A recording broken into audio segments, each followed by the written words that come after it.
तो स्टूडेंट्स हमने पिछले वीडियो लेक्चर्स में चैप्टर नंबर 12 ऑफ साउंड में इको रिवर्बरेशंस के बारे में स्टडी किया था।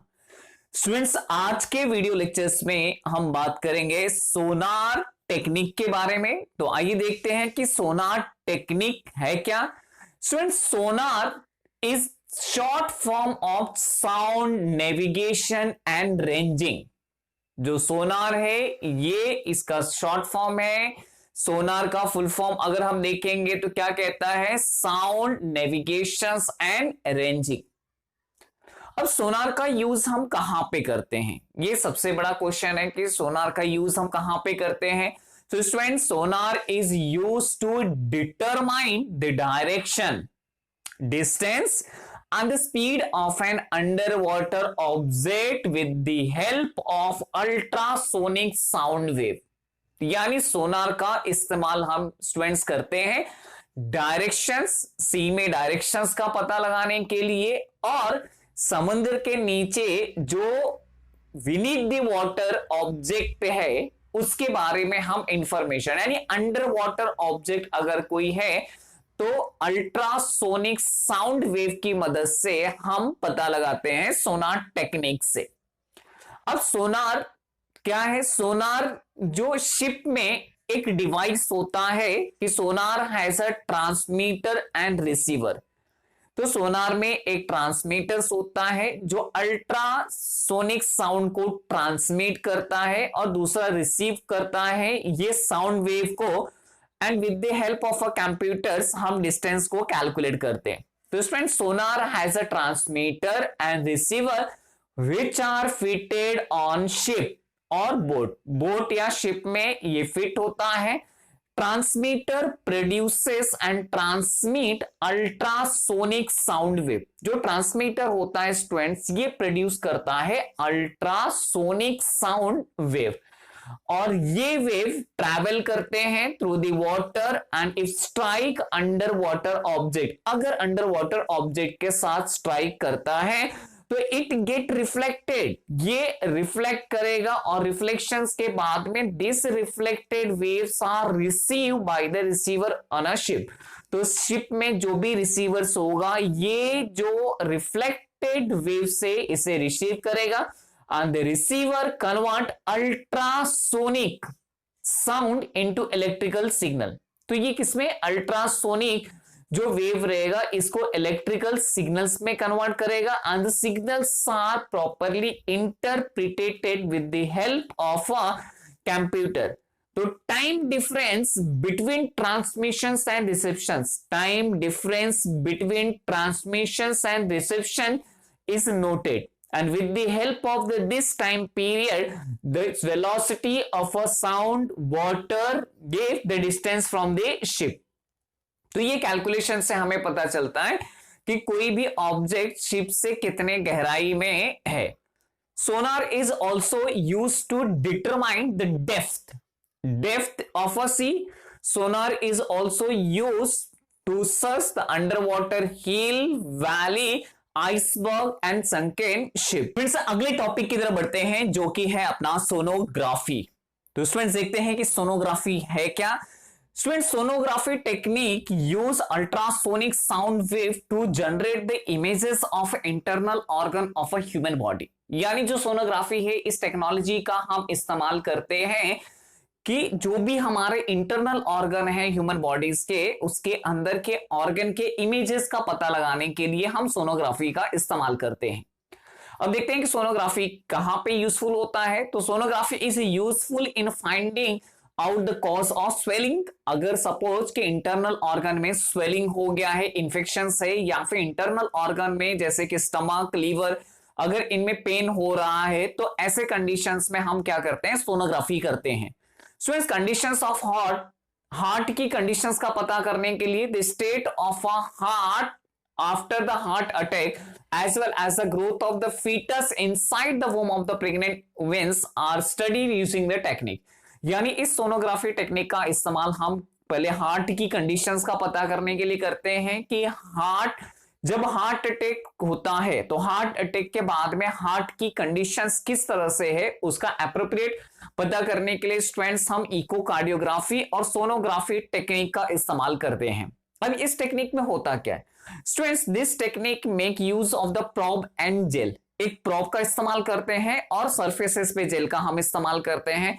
The gel is use to make the proper contact between the skin and the probe. यहां पे जेल का इस्तेमाल इसके लिए किया जाता है स्टूडेंट्स की जो प्रोब होता है जो अल्ट्रासोनिक साउंड वेव ट्रांसमिट करता है, ये प्रोब और स्किन का कॉन्टेक्ट अच्छी तरह से होना चाहिए जिससे कि maximum ultrasonic sound wave body के अंदर एंटर करे और रिफ्लेक्शंस के बाद में हमें एप्रोप्रिएट सही तरीके का एक इमेजेस पता चले।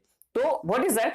This technique make use of the prop and gel. The gel is used to make a proper contact between the skin and the probe is so that the fully capacity of ultrasound can be utilized. तो यहाँ पे ultrasound wave का हम पूरी तरह से utilisation कर सकते हैं students. This gel is applied to the skin outside the internal organ। जो भी internal organ का outside organ है इसके ऊपर हम जेल लगाते हैं। जैसे अगर हमें स्टमक का सोनोग्राफी करना है तो स्टमक रीजन में हम पूरी तरह से पहले जेल अप्लाई करेंगे। जेल अप्लाई करने के बाद में हम प्रोब की हेल्प से हम अल्ट्रासोनिक साउंड वेव ट्रांसमिट करते हैं और ये ऑर्गन से रिफ्लेक्ट होने के बाद में ये ऑर्गन की हमें इमेजेस दिखाई देती है। फ्रेंड्स अगले टॉपिक की तरफ बढ़ते हैं। जो अगला टॉपिक है अपना ह्यूमन ईयर। तो आइए देखते हैं कि ह्यूमन ईयर किस तरह से वर्क करता है। Students, year is an important organ of the human body. Year हमारा सबसे इंपॉर्टेंट ऑर्गन है जो कि हमारा सेंसरी ऑर्गन है which produces the sensations on a hearing, कि हमें चीजें सुनाई देती है। तो we hear the sound because of our ear when sound wave fall on ear drum. जैसे ही साउंड वेव ईयर ड्रम पे गिरता है it start vibrating, it start vibrates and these vibrations are converted into electrical signals which travel into the brain through nerves। तो ये nerve के through हमारे brain में जाता है। and the ear can be the divided। अगर हम year की बात करेंगे तो year can be the divided into the three part, outer ear, middle ear and inner ear। तो स्टूडेंट्स हमने यहां पे देखा कि अगर हमें साउंड जो सुनाई देता है ये कैसे सुनाई देता है, sound wave fall on the ear drum and start vibrations and these vibrations are converted into electrical signals, जो कि ब्रेन तक ये इलेक्ट्रिकल सिग्नल्स नर्व्स की मदद से जाता है। ईयर की हमने बात किया तो year is what the divided into the three parts, outer ear, middle ear and inner ear. Student जो आउटर ईयर होता है इसे हम पिना कहते हैं। आउटर ईयर का फंक्शन क्या होता है, outer ear collect sound wave and passes them through a tube to a cavity in a middle ear. तो एक कैविटी जो जिसको हम मिडल ईयर कहते हैं, ये जो कैविटी बनी हुई है ये पेक्यूलियर फनल के जैसा है, यानी फनल का अगर आप शेप देखोगे तो ठीक उसी तरह के शेप में दिखाई देता है। ये पेक्यूलियर फनल इस शेप का होता है that collect the maximum sound wave and pass sound wave into the middle ear. तो आइए देखते हैं मिडल ईयर क्या करता है। मिडल ईयर कहने का मतलब होता है कि there is a thin membrane in a cavity of a middle ear. जो मिडल ईयर में एक थिन मेम्ब्रेन होता है इसको कहते हैं ईयर ड्रम।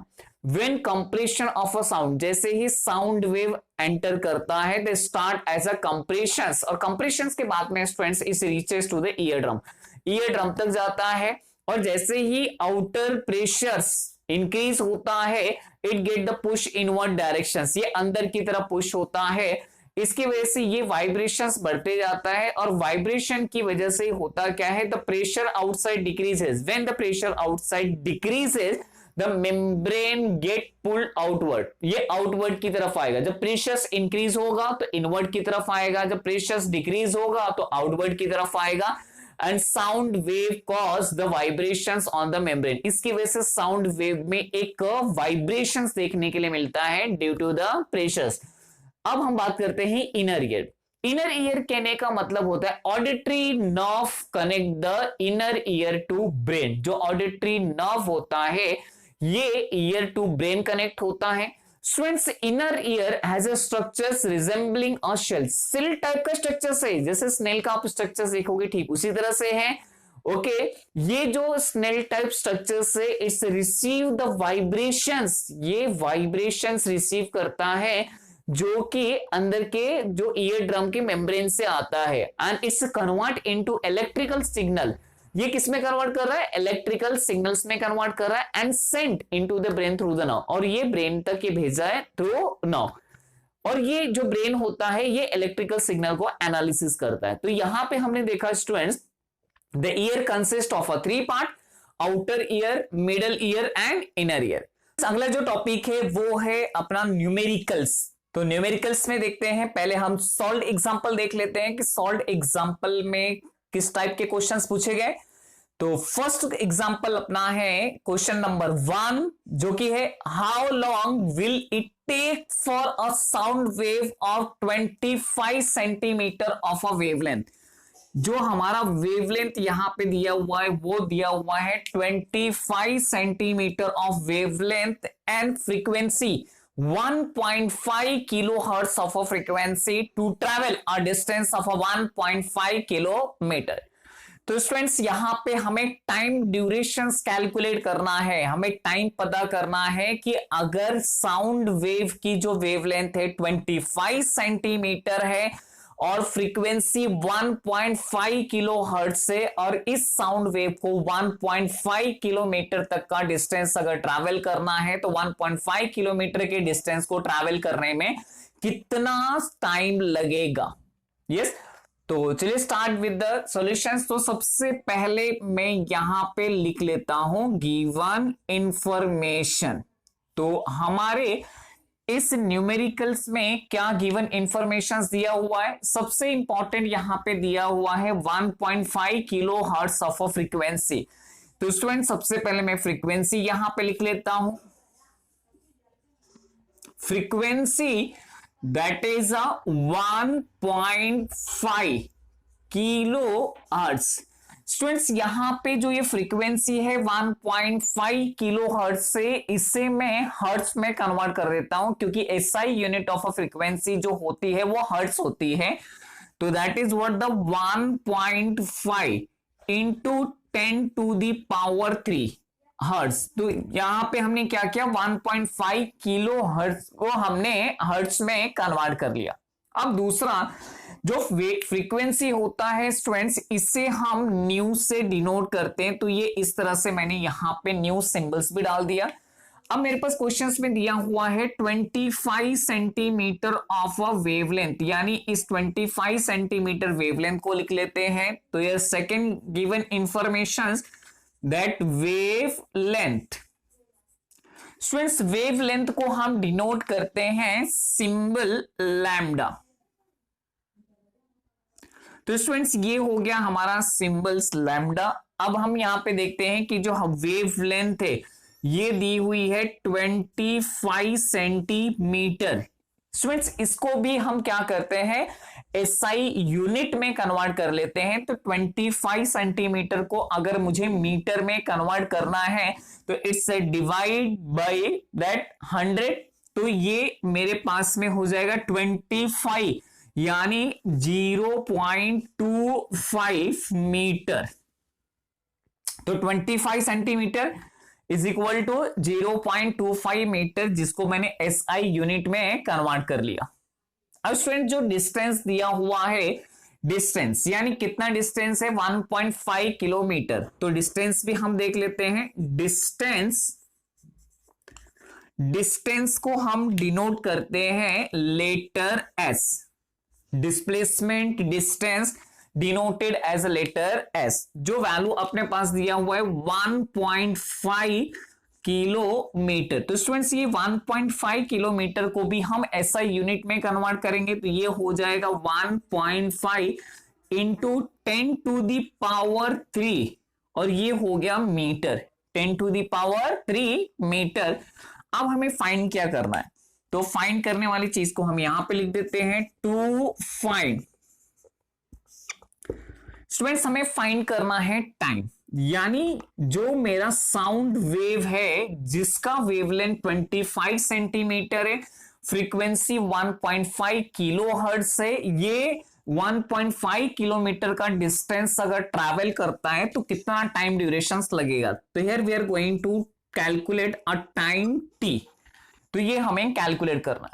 अब स्टूडेंट्स अपने को पता है कि velocity of a sound and frequency, इनके बीच में एक रिलेशन है।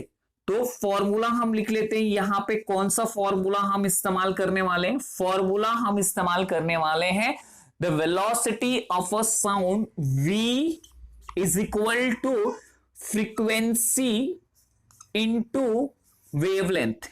ये हो गया फर्स्ट फॉर्मूला, जिससे मुझे क्या मिलेगा? वेलोसिटी ऑफ अ साउंड मिलेगा।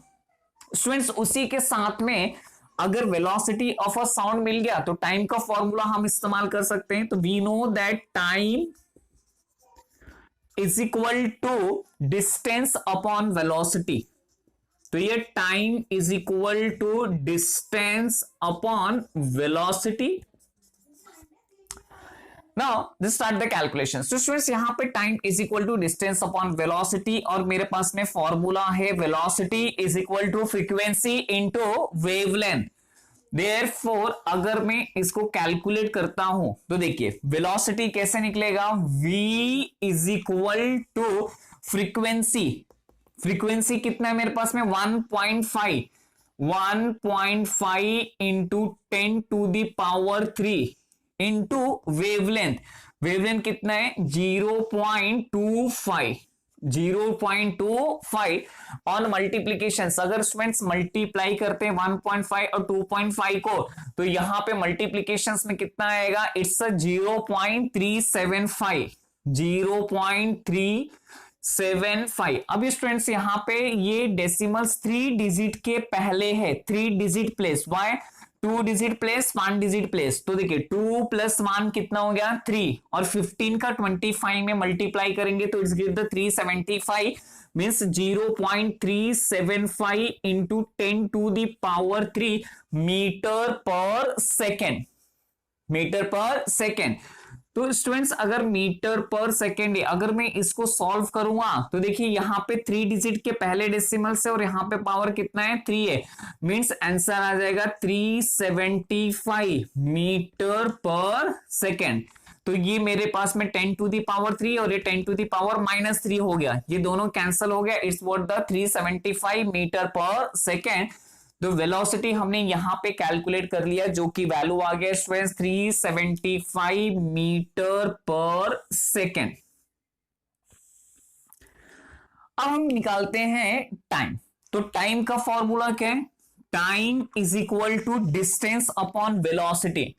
तो स्टूडेंट जो मेरा डिस्टेंस है, डिस्टेंस कितना है? डिस्टेंस लिया हुआ है 1.5 10 to the power 3, यानी ये हो गया 1.5 कहने का मतलब हो गया 1500। आप इसको लिख सकते हो। अगर मैं सॉल्व करूंगा 1.5 इंटू 10 to the power 3 तो इट्स 1500, और मेरा जो टाइम है वो कितना है? 375। अगर 375 से अगर 1500 को मैं डिवाइड करूंगा तो इट्स 4 टाइम, तो ये हो गया 4 second. Therefore time is equal to 4 second. तो स्टूडेंट्स यहां पे हमने न्यूमेरिकल कैलकुलेट किया, जो कि हमारा फर्स्ट एग्जांपल न्यूमेरिकल्स था। क्या दिया? How long will it take for a sound wave of 25 centimeter of a wavelength of 1.5 kilohertz of a frequency to travel a distance of 1.5 kilometer। तो स्टूडेंट्स हमने यहाँ पे इंफॉर्मेशन क्या लिखा? गिवन इंफॉर्मेशन लिखा, जिसमें क्या है? Frequency is equal to 1.5 kilo hertz and 1.5 into 10 to the power 3। Wavelength is equal to 25 centimetre, जिसको हमने कन्वर्ट किया 0.25 मीटर। ओके, एसआई यूनिट में डिस्टेंस 1.5 किलोमीटर था, इसे भी हमने कन्वर्ट किया SI unit 1.5 into 10 to the power 3 metre. हमें क्या फाइंड करना है? टाइम। तो टाइम फाइंड करने के लिए we use a formula that v is equal to frequency into lambda. Therefore second time is equal to distance upon velocity. तो पहले फॉर्मूले से हमें मिलेगा वेलोसिटी तो वेलोसिटी के लिए क्या है, फ्रीक्वेंसी हमारा 1.5 इंटू 10⁻³ है, और मेरे पास में जो वेवलेंथ है 0.25 है, इनको मल्टीप्लाई करेंगे तो we get as a 0.375, okay, into 10⁻³। लेकिन अगर 10⁻³ और ये डेसिमल्स को अगर मैं सॉल्व करूंगा तो ये कैंसिल हो जाएगा, 375 मीटर पर सेकेंड। 375 मीटर पर सेकेंड क्या हो गया, velocity. We know that the time is equal to distance upon velocity. Distance से 1.5 इंटू 10⁻³, जो कि हो गया 1500 upon 375, cancellation is give the 4 second. Since the time that sound wave take 4 seconds to travel the distance of 1.5। अगले numericals की तरफ बढ़ते हैं, जो कि है एग्जांपल नंबर 2। तो एग्जांपल नंबर 2 का क्वेश्चन क्या है, ultrasonic wave are transmitted downward into the sea with the help of sonar. यहां पे हम सोनार टेक्निक का इस्तेमाल कर रहे हैं और एक हम अल्ट्रासोनिक साउंड वेव को ट्रांसमिट कर रहे हैं सी में डाउनवर्ड डायरेक्शंस में। तो जैसे ही एक ऑब्जेक्ट के साथ में स्ट्राइक होकर के रिफ्लेक्ट होगा, ये साउंड हमें रिफ्लेक्ट होने के बाद में जो रिफ्लेक्टेड साउंड है इट्स रिसीव आफ्टर 4 सेकेंड। तो क्वेश्चन ये पूछा गया है कि what is the depth of the sea at that place. तो क्वेश्चन बहुत सिंपल है, ultrasonic wave are transmitted downward into the sea with the help of a sonar. Reflected sound is received 4 seconds and what is the depth of the sea at the place। जहां पे velocity of a sound in sea water दिया हुआ है 1550 metre पर second. तो students आइए यहां पे सबसे पहले हम गिवन इंफॉर्मेशंस को लिख लेते हैं। तो what is a given informations? Students जो गिवन इंफॉर्मेशन से फर्स्ट जो दिया हुआ है velocity of a sound. Velocity of sound, तो वेलोसिटी ऑफ अ साउंड कहने का मतलब क्या हो गया, 1550 मीटर पर second, that is a v value. और जो मेरे पास में टाइम जो दिया हुआ है, time that t is equal to 4 second.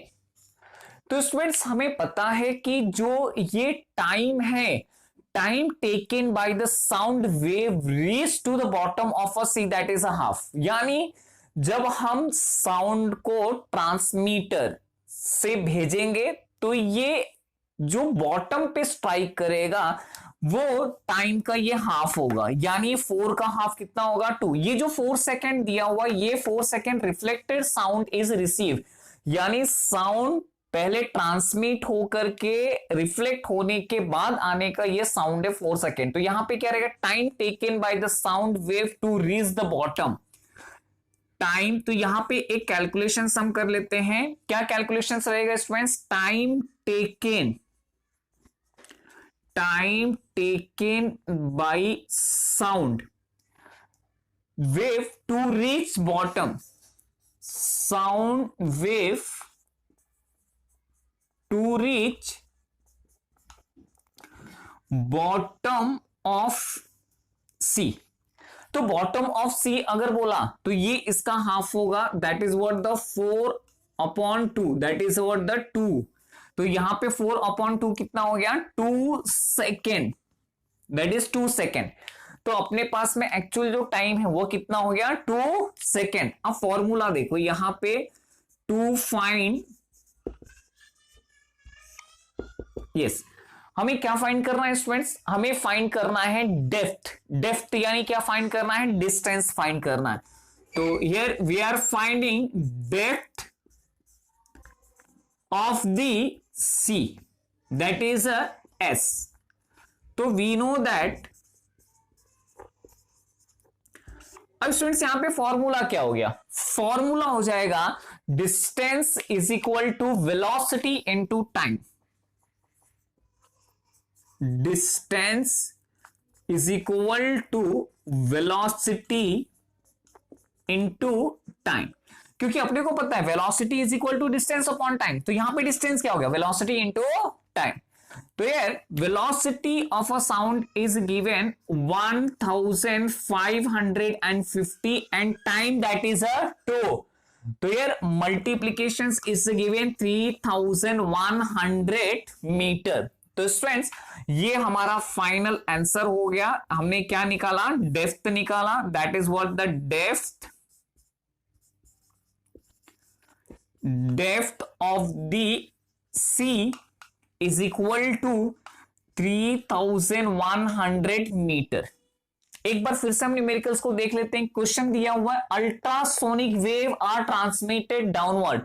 एक अल्ट्रासोनिक वेव है, ये सोनार टेक्निक में हम इस्तेमाल करने वाले हैं। Is transmitted downward in the sea with the help of the sonar, the reflected sound is received after 4 second. जो भी रिफ्लेक्टेड साउंड है ये हमें कितने टाइम के बाद रिसीव हो रहा है? 4 सेकेंड। यानी स्टूडेंट्स पहले साउंड ट्रांसमिट होगा, फिर वो जाने में, फिर ऑब्जेक्ट से ऑब्स्टेकल के बाद टकरा करके फिर से रिटर्न आने में जो टाइम है वो है 4 सेकेंड। तो what is the depth of the sea at the place? तो यहां पे velocity of a sound in sea water दिया हुआ है 1550। तो first velocity of sound is 1550 हमारा गिवन इंफॉर्मेशन से। टाइम ड्यूरेशन 4 सेकेंड है, लेकिन हमें हाफ टाइम ड्यूरेशन निकालना है। तो ये होगा time taken by the sound wave to reach the bottom. जब बॉटम पे जाता है तो वो हमें निकालना है। ये बॉटम से टकरा करके रिटर्न आने का टाइम पीरियड है, तो ये हमेशा हाफ होगा। तो that is a 4 divided by 2, it's give the 2 second. यानी टाइम कितना हो गया? 2 second. Where we have to find the depth of sea. तो डेप्थ ऑफ सी फाइंड करने के लिए हम फॉर्मूला इस्तेमाल करेंगे डिस्टेंस का। Distance is equal to velocity into time, क्योंकि वेलोसिटी का फॉर्मूला हमें पता है। Velocity is equal to what? Distance upon time. Therefore distance is equal to velocity into time.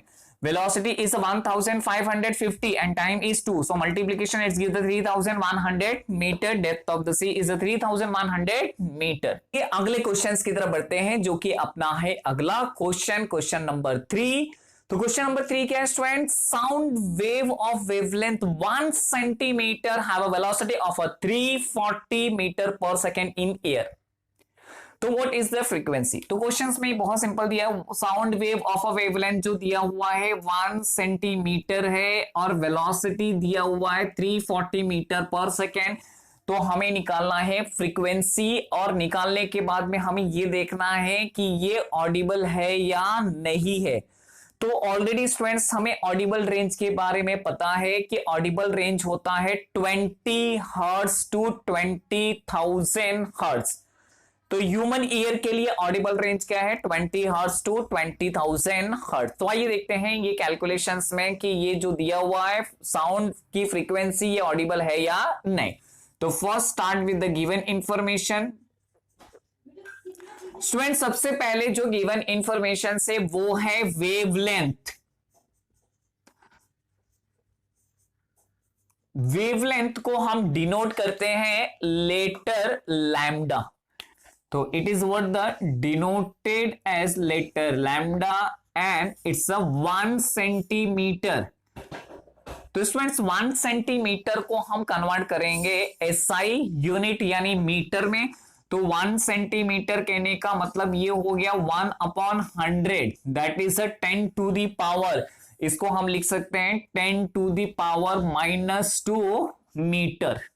Okay, तो 10 to the power -2 metre means 1 into 10 to the power लिखेंगे या 10 to the power -2 metre.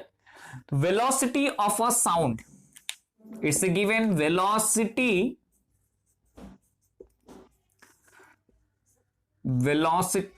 Of sound in air, इसको हम लिखते हैं students new.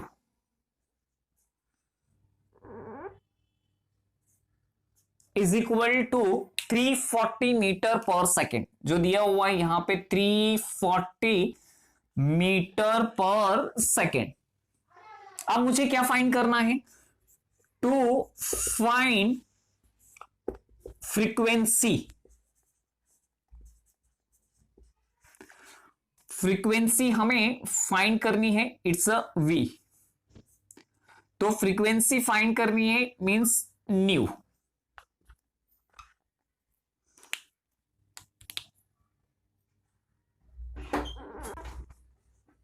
इससे capital B.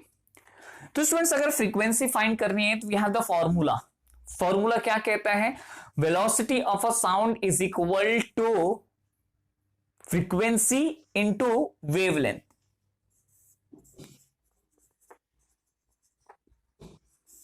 Formula ये students, velocity of a sound v is equal to frequency into wavelength. तो यहां पे हमें क्या निकालना है? फ्रीक्वेंसी निकालना है। Therefore it's a frequency is equal to velocity of a sound into wavelength.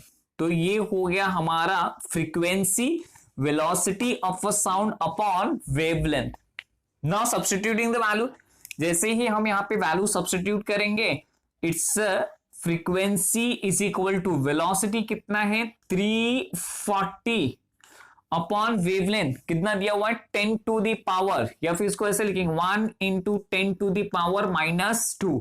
तो -2 किया तो इसको सॉल्व करने का मतलब कि ये अगर इंडेक्स को ऊपर में लूंगा तो nu is equal to what the 340 into 10 to the power +2। Law of indices इधर कितना है 10 टू दी पावर -2। अगर मैं इसको न्यूमरेटर में ऊपर लेता हूं तो ये हो जाता है students 340 into 10 to the power 2 means it's 340। उसके बाद में 20 और ऐड करेंगे, कितना हो गया 34,000 hertz. But the frequency is audible range अगर ह्यूमन की बात करेंगे तो 20 hertz to 20,000 hertz. This frequency is higher than 20,000 hertz. Therefore, this sound cannot be heard by human ear. तो ये जो फ्रीक्वेंसी है 20,000 हर्ट्ज से ज्यादा है तो ये ह्यूमन ईयर के लिए ऑडिबल नहीं है। तो स्टूडेंट्स हमने यहां पे देखा एग्जांपल नंबर 3 जिसमें था sound wave of wavelength 1 centimetre, velocity of a sound that is 340 metre पर सेकेंड। तो वेवलेंथ 1 सेंटीमीटर था, इसको हमने SI यूनिट में कन्वर्ट किया 1/100। तो ये हो गया 10 टू दी पावर -2, या फिर हम लिख सकते हैं 1 into 10 to the power -2 metre. Velocity of sound 340 metre पर second. Students we have to find the frequency. तो फ्रीक्वेंसी के लिए अपने पास फॉर्मूला क्या है? Velocity of a sound is equal to frequency into wavelength. Therefore frequency is equal to velocity of a sound divide by wavelength. Velocity of a sound 340 और wavelength कितना था 1 इंटू 10 टू द पावर -2। तो solve करेंगे तो students आएगा 340 into 10 to the power 2 that is 34,000 hertz. तो ये calculation से हमें ये पता चल रहा है कि that the frequency is higher than 20,000 hertz. जो फ्रीक्वेंसी है 20,000 हर्ट्ज से ज्यादा है, therefore this sound cannot be heard by a human